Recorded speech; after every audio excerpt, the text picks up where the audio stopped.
তো বন্ধুরা দুপুরবেলায় খেতে বসে পড়েছি। দুষ্টু ওদের খাবার দিচ্ছে আর আমি কি কি রেসিপি দিয়ে খাচ্ছে পরপর আপনাদের সামনে শেয়ার করি।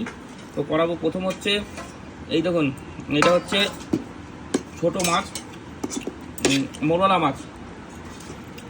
আর মোরলা মাছের বেশ কি কি দিয়ে করা, এটা বেগুন টেগুন দিয়ে নাকি? না, শুধু পেঁয়াজ পেঁয়াজ দিয়ে আর টমেটো দিয়ে মশলা আছে। হালকা মশলা আছে, ভাল লাগছে খেতে। তো ওদের তরকারিটা দিয়ে দাও। চল তোমার বাটিটা ওদের মাছের ঝোলটা দিয়ে সবাই খেতে বসছে, মাও বসেছে ওর পাশে, মাম্পিও বসছে, আর আমি হচ্ছে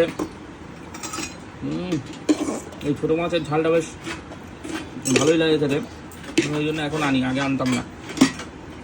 তো এইবার হচ্ছে চুনো মাছের পরে দারুণ রেসিপি। দেখুন, বাইন মাছ। বাইন মাছ আমার খুব পছন্দের মাছ। কেউ বান বলে, কেউ বাইন বলে, কেউ পাকাল বলে।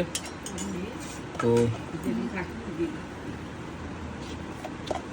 1000 টাকা কিলো, বেশি দাম না বাইন মাছ।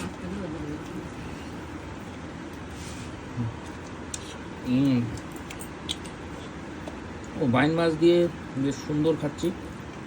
জিরে বাটা, কাঁচা লঙ্কা বাটা। তো বন্ধুরা এবার হচ্ছে কাতলা মাছের আলু দিয়ে পাতলা ঝোল। এটা হচ্ছে কাতলা মাছের পেটি, লক লক করছে, লক লক।